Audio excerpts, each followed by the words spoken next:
চলো না ঘুরে আসি অজানাতে, যেখানে নদী এসে থেমে গেছে। হ্যাঁ প্রিয় বন্ধুরা, যেখানে নদী এসে থেমে গেছে আমরা সেখানে যাচ্ছি। আমি যাচ্ছি বুড়িগঙ্গা নদীর এ পাশ থেকে ওই পাশে। আমাকে সাহায্য করতেছে বা আমাকে জেনে নৌকা দিয়ে পার করে দিচ্ছে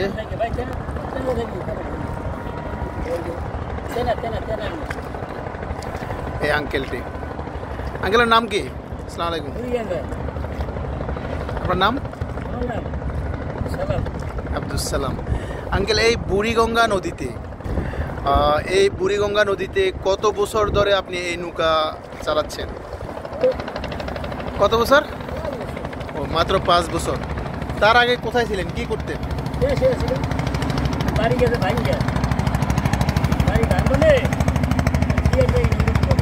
আচ্ছা, আপনার দেশের বাড়ি কোথায়?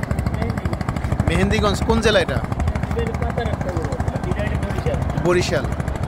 বরিশালের পাতারহাট, মেহেন্দিগঞ্জ আঙ্কেলের বাড়ি। নদীর ভাঙ্গনে সব বিলীন হয়ে গিয়েছে। এখন তিনি এই বুড়িগঙ্গাতে ছোট ডিঙ্গি নৌকা দিয়ে যাত্রী পরিবহন করতেছেন। I feel very happy. এটা আমার নিজের জন্য, আর আঙ্কেলের জন্য রয়েছে সিম্প্যাথি। কারণ নদী ভাঙ্গা মানুষের জীবনের যে দুঃখ, যে বেদনা, সেটি আমি বুঝি। সব কিছু হারিয়ে যায় নদী ভাঙ্গার সাথে সাথে। জীবনের সমস্ত স্বপ্ন, আশা, সব কিছুই জলে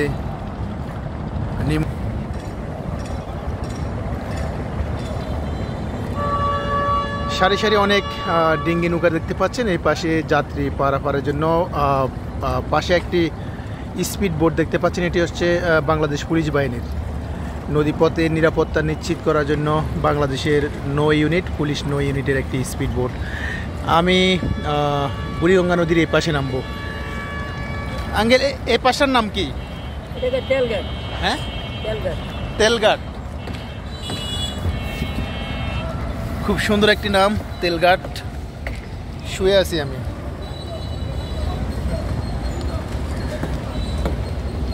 মাত্র 20 টাকা দিয়ে ওপাশ থেকে, সদরঘাট থেকে তেলঘাটে আসলাম। এই পাশে কেরানীগঞ্জ অংশে। ভালো লেগেছে। অনেকক্ষণ কথা বললাম আপনাদের সাথে। ভালো থাকবেন, আল্লাহ হাফেজ।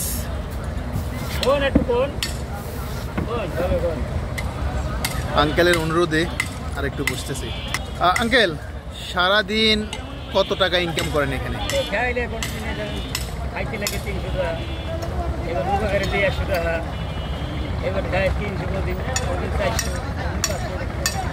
আচ্ছা, আপনার ফ্যামিলি কি ঢাকাতে থাকে?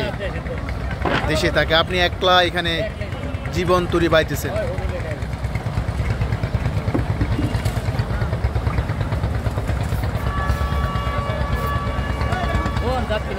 আচ্ছা, একটি নৌকা মেরামত করা হচ্ছে। অনেক দিনের তার যে দখল, সেই দখলকে কাটিয়ে পুরাতন জরাজীর্ণ তার দেহের যে আবরণ, সেগুলোকে ফেলে দিয়ে নতুন করে একটি নৌকার নতুন অবয়ব দেওয়া হচ্ছে। এখানে যে নৌকাগুলো দেখতে পাচ্ছেন সবগুলো বিভিন্ন গন্তব্যের দিকে যায়। আমি আছি তেলঘাটে। প্রত্যেকটা জিনিসের নামকরণের পিছনে যে কোনো একটি হিস্ট্রি থাকে। ভিতরে কালীগঞ্জ, কেরানীগঞ্জ, তৈলঘাট জামে মসজিদ একটি দেখা যাচ্ছে। ভিতরে একটি মসজিদ রয়েছে, আর এখানে একটি ফলটুন রয়েছে এ পাশে।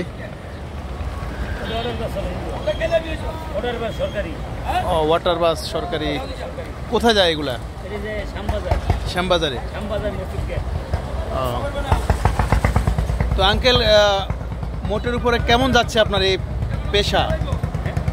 মানে এই চাকরিটা কি কেমন ভাবে যাচ্ছে, কেমন লাগতেছে আপনার?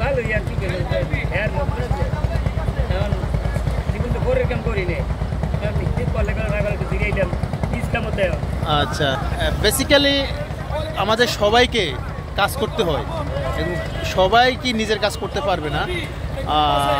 আপনি এই কাজের ভিতর দিয়ে ভালোই আছেন আলহামদুলিল্লাহ।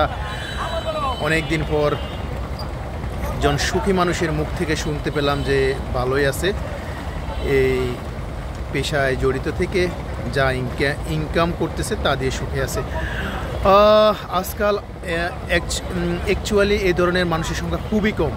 অনেক টাকা ইনকাম করে, অর্থ সম্পদের কোনো কমতি নেই, তারপরেও আপনি যদি তাদেরকে জিজ্ঞেস করেন যে কেমন আছেন, তাদের যে মনের আর্তনাদ, তাদের যে মনের হাহাকার আমাকে আপনাকে বিচলিত করে। তারা ভালো নেই, কেন ভালো নেই সেটা আমরা নিজেরাও জানি না। তাদের অনেক দুঃখ, তাদের অনেক বেদনা, কিন্তু সেই তুলনায় এই সুখী মানুষ আঙ্কেল সর্বশান্ত হয়ে নদীতে সব কিছু হারিয়েছেন।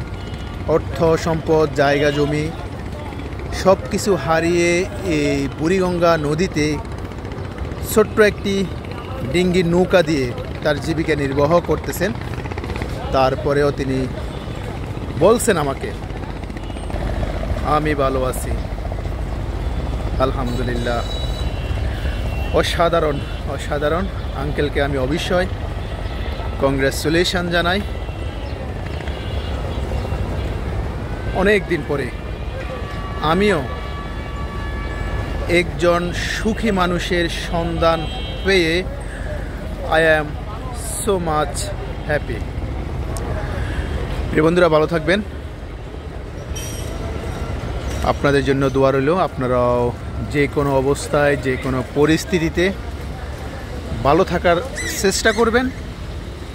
না হয় অন্তত অভিনয় হলেও করবেন, সমাজের জন্য, পরবর্তী প্রজন্মের জন্য। অভিনয় করলে কি হয় জানেন? অভিনয় করতে করতে একসময় আমাদের ওই চরিত্রটা আমাদের নিজের ভিতরে চলে আসে। ওকে, ভালো থাকবেন। আল্লাহ হাফেজ। See you. এয়ার খান, সিটি বয়েজ, ঢাকা।